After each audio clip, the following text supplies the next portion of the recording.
Good morning, everybody. There we go. Trying not to trip over my big shoes. So for anybody that does not know me, my name is Reverend Edward Trout. My pronouns are he, him. I am passionate about uplifting and empowering other people, and I'm also passionate about creativity in the arts.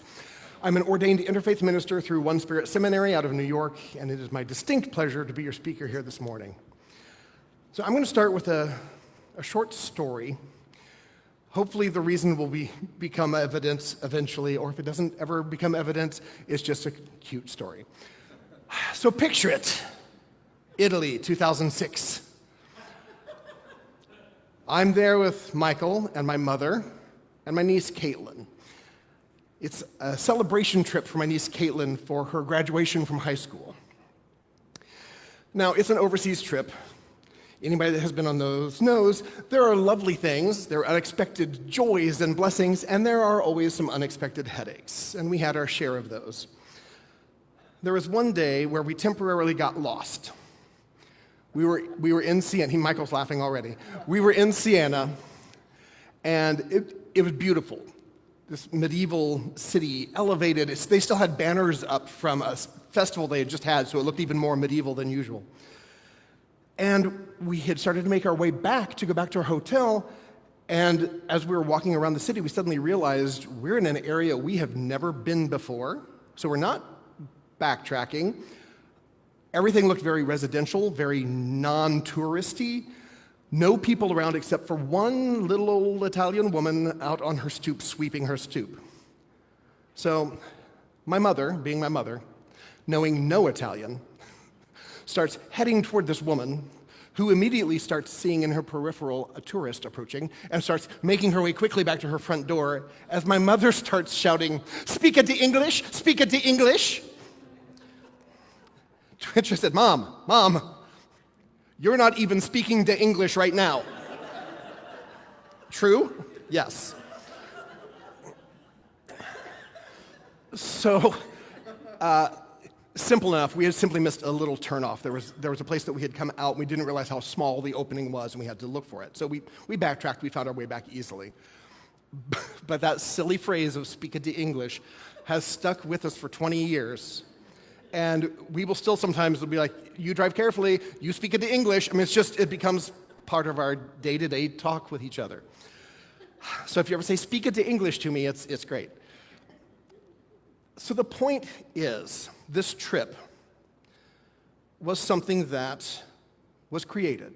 It was a vision held by my mother. My mother had a vision of taking each one of her grandchildren on a trip to celebrate their high school graduation. Wherever they chose in the world, she would take them. She envisioned that. My niece Caitlin chose Italy. We were taken along because I'd been to Italy before. I speak some Italian, understand some Italian, read it better than I can speak and hear it.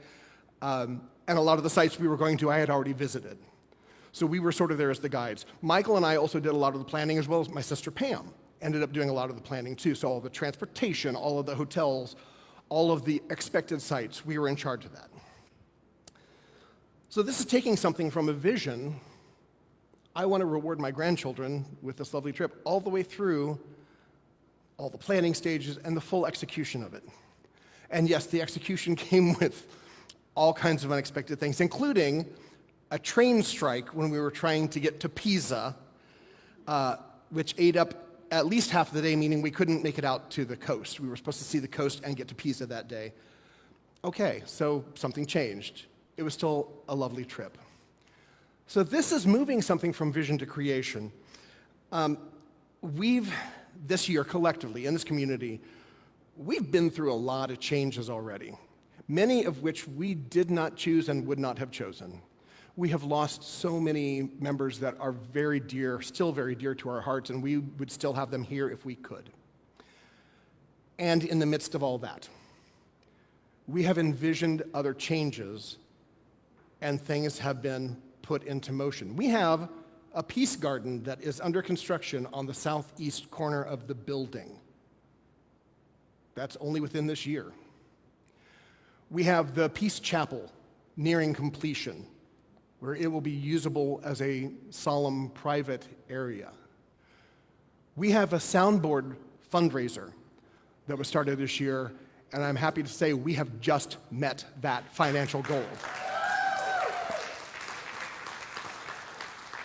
We have added classes, we've added book studies, we had an art show, the bookstore is getting all overhauled. All of this stuff is happening. And there's still more visions that we hold, things that we want to see happen. So we have a lot of things that are in every stage of creation, every stage of moving from vision to reality. I want to go to a unity source of Charles Fillmore and his book, Ministries of Genesis. However, I'm doing a summary from Rev. Ed Townsley's summary of the creative process from that book. So you're getting a summary of a summary, so it will be very brief. If you want the full story, read Ministries of Genesis by Charles Fillmore. It will get you a lot more information. But it talks about, they talk about the whole creative process of the 7 days of creation and how that is reflected spiritually in what we do creatively. So breaking those days down, and this is, by the way, is from Genesis 1:1 all the way through Genesis 2:3. And yes, there are 2 creation stories in Genesis if you were not aware. But day 1, let there be light. This is the moment when there's a realization that we can create something that we had not yet conceived. Light didn't exist before this moment. Let there be light.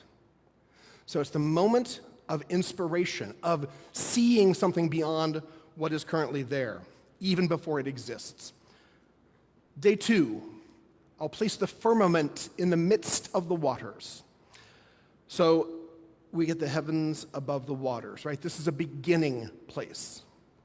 That's taking a moment to get a scope, get a scale of what we're talking about.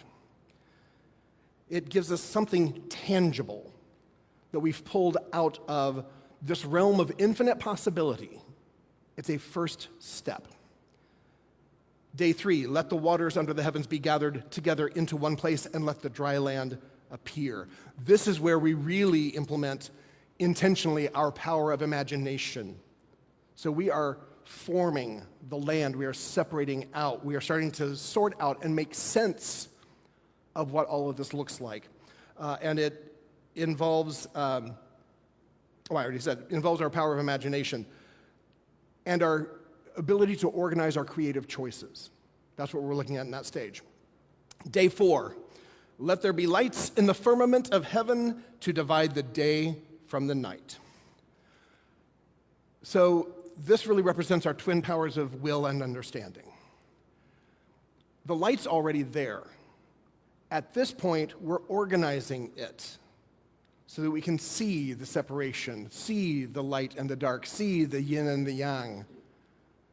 Because we need to be able to see it, to be it, to feel it. Let the waters swarm with swarms of living creatures, and let birds fly above the earth in the open firmament of heaven, moving into the realm of fully tangible ideas, the sensory, sensation and discrimination, according to Fillmore. So we aren't done yet, but we have started actually bringing something into being, making it tangible. Right? This is the phase the garden's kind of in. We can see where it's going. It's not done, but we see the structure. Bless you. We see, bless you again, we see that it is taking shape beyond just cleared path. Right? There's water being run, there's electricity run, all of these things. So the next step would be the final steps.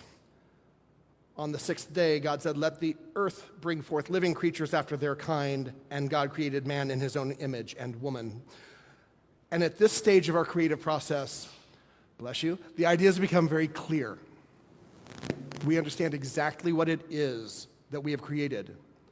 When it was just the creatures of the sea and the birds, it's like, oh, I'm creating life. But now, I've created life to reflect divinity, right? That final stage. Fully realized, full potentiality. And on the 7th day, of course, God rests. And I love that Reverend Ed Townsley said, Now, if I were to describe all of this again tomorrow, the specifics would probably be different. But the flow, the structure, is universal.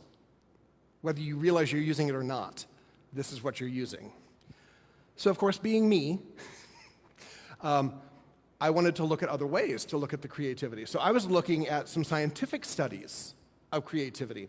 And there's one that seems to be kind of a hallmark study from Graham Wallace, and I'm sure I'm mispronouncing the second scientist's name, Mihaly Csikszentmihalyi. It looks very Eastern European, and I'm sure that is not correct. But the research showed 4 steps of a creative process. So I want to talk about that, and then I want to talk about how I see all of this working together. So in their 4 steps, first step is the student. So the student does the preparation. The student is the one that learns all the things you need to know in order to actually move forward. We're studying up on it, we're getting the facts, we're getting our pricing, we're doing things, right? That's the student.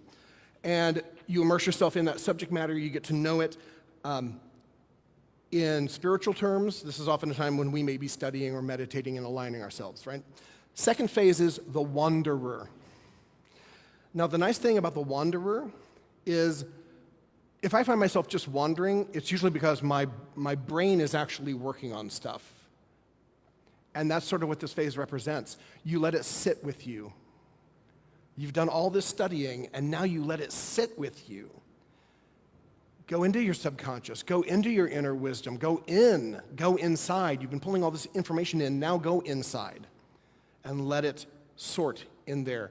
And this is generally when you get your aha moment, because subconsciously you filter through all of that. Third phase is the light, the illumination, which is what you would think of as the aha moment. But in this sense, there can be aha moment in the light phase, but it's more about finding the true clarity. You can finally truly see what that thing looks like, right? And the last one, the scientist, stage 4. The scientist applies it and tests it and verifies it and moves forward with it. So these steps, I assume, make sense to people, correct? The spiritual steps, the 7 of them, and the 4 I just discussed, do they all make sense to you? Is there anybody that's like, I'm completely lost, Ed? Okay. If you're just too shy to say that, talk to me afterwards. It's okay. So the way I see these working together, honestly, they are almost the same, except the scientific study, first of all, skips step 1 and step 7. It starts assuming you've already had the inspiration. You can't do the research on it if you don't already know what you're researching. So it skips, let there be light. And it starts right in with, oh yeah, we're just making stuff now, right? I'm going to get the firmament there. That's the firmament and the lands. All of that would be your learning, your understanding, the student part of it. It's giving you a framework. It's part of the creation, but it's just the framework. Then that next step, moving from the student, the wanderer, right? In the wanderer, that would be when we really get the firmament with the light dividing us from day and night, correct? So as I said, the light's already there. We're just organizing it. We're going within. We're looking at the light that is already there, the wisdom, the subconscious, all of that inside, and we're letting it organize. The third one, the light, is when the waters swarm with fish and the air fills with birds. So that's when we start getting, life is the concrete thing we are creating here. It's not the final goal yet, but I see what it looks like. And then we get to the last step, the creation of the land, animals, and humanity. Right? That last step, the scientist applying it. Don't tell me God's not a scientist. I think God is a great scientist. That step is the application and the evolution and all of that doing and seeing. And then they skip the rest. I mean, not skip the rest, but literally skip resting. Once you are done, you step back. You look, you let it be. And the 4-stage, skip that. So to me, that's how those work together. Now, of course, I'm not done talking about those. Because again, you know me. Anytime there's a 4-step thing or a 4-part thing, my brain starts going to some of the other universal things. I mean, you have the cardinal directions. But also the spiritual traditions of the 4-part mystic, sage, warrior, healer. Right? Those 4 archetypes are relatively universal in the world. And if you notice, they actually even line up with the 4 traditional archangels. Michael's a warrior. Raphael's a healer. Uriel, the light bearer, would be the mystic. And Gabriel's all about communication, which is the sage, the learned, right? These things fundamentally support all this stuff. So then I started looking at all of these as well and going, oh, well, they sort of fit that too, right? So the student is the sage. It's all about the knowledge, about bringing it in, right? The wanderer, where it's about the inner wisdom, the subconscious, that's the healing, that's the healer. And then when you go into that 3rd phase, you move into the light, well, that's the mystic. The last stage, that scientist stage where you're applying and you're doing, that's the warrior. That's the one going forth to do the thing. By the way, reminder of the 5th unity principle. You have to apply it. If you don't apply what you know, it's just basic knowledge that is worthless in your life. You have to apply it. You have to take that last step as the warrior, as the scientist. So for example, it would be as if my mother had the inspiration for that trip. Caitlin decided on Italy. We planned the trip, and then the last minute we went, ooh, that's scary. I'm not going to do it. You have to do it. You have to apply it in order to get the benefits and the headaches that come with it. But in order to create it, you have to do it. So, as I said earlier, I think we have so many visions of things here at Unity and in our personal lives where we are kind of at every stage, right? Some of us just envision something. Some of us are working on completing something. A lot of us are in the middle of that. And sometimes when we're working on that, we get stuck. Or is that just me? Anybody else ever get stuck in the middle of a creative process? Okay, good. I'm not alone. So when you feel stuck, it may not truly be stuck. You may just be in one of these phases and not realize it. So the student phase, sometimes you need more information, right? And that can be valid. We can also get stuck wanting to research it and never do it. So you have to reach a point where it's like, I really do know enough to at least try, right? So it's not meant to be an excuse not to do it. Well, I don't know everything about it. You never will. There's a part in that student phase where I think we want ourselves to be God because God knows everything, and I want to learn everything I can about it to be that creative person. It's like, you won't. But you know enough to start. Once you know enough to start, that's when you move on to the wanderer phase. Now, in the wanderer phase, where we're going within, we're letting it percolate, it all sits, we can get stuck in there too. Like, well, I've had like minor aha moments, but I haven't really had the big aha moment. It's like, it may not be a big moment. A little one counts. So if you've had any kind of, that's it. That's a product of the wanderer phase. Use it. Move forward with it. And then you're looking to get the clarity of the light phase, where you can actually see what it looks like. We can also get stuck in that phase, by the way, because I can see it, but it's not clear enough. Or, tell me if this is familiar to anybody else, I see it, I know what I should be doing, and I don't want to take that final step to actually apply it. Anybody ever get stuck there where it's like, I feel like maybe God or the universe is urging me to do this thing, and it's like, I see it, I know you want me to do it. I don't want to. Again, not just me, right? So in that phase, you're trying to hold in that clarity phase. You've got to do it. You've got to just do. Start applying. Start being that scientist. Experiment. I had talked not long ago about reframing failure, right? Rather than, I tried this thing and it failed, think of it all as experimentation. I'm seeing if this works. Because when you start seeing it as failure, that little part of your brain, the habenula, will start undermining you. So if you can start just going, it's an experiment. I'm a scientist. I'm a scientist working to create, and I'm just going to try it. Calculated risk, right? You know what you're risking. You know what you're trying. Do it. Apply it. So sometimes, despite all of this, the reason that we may hold back is because the vision seems too big, and we aren't sure where to start. And we've talked about this before. Like, personally, I hold a vision of a loving world, and then I'll look at social media and watch the news and listen to NPR. I'm like, ugh. So it's still up to me to create the loving world that I want to exist. Nobody's going to do it for me. If that's the world I want, I have to create it, right? I have to be the one to step into it.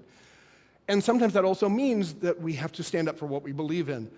I've seen so many things recently in the last 2 weeks, so much anti-Muslim hatred online, hear about it from people in power even. What's his name? Abdul El-Sayed, who's now running for Senate. There was somebody in social media had posted, oh, his own press team said that he keeps Sharia law in his personal life. To which I want to grab them and go, that's what you're supposed to do. Sharia law is not some evil thing. Sharia law is a personal code of conduct that you're supposed to hold yourself to. It is no more radical than saying, did you hear Reverend Michael in his personal life tries to follow the 10 Commandments? It is no different. And yet people want to demonize, and they play on people that are willingly ignorant of what it means to be a Muslim, ignorant of what it means to be Jewish, to be black, to be whatever it is that they are against. And God love all the trans people right now. I mean, there is so much demonization of people. So I can speak out against that when I see it. I will say doing so in a chat on social media generally brings you no good end. But I can speak out against those things because I want to build a loving and accepting world where everybody understands their own worth and the worth of others. So all of this hate, all of this fear-mongering that is out there, first of all, I don't believe in it as a tool. I understand why people use it as a tool. I don't believe in using it. I believe in using love. And Stephen Hawkins, not Stephen Hawking, the physicist, but Stephen Hawkins, who's done research on the vibrations and the frequencies of consciousness, has a whole rating scale of different emotions and different states of consciousness.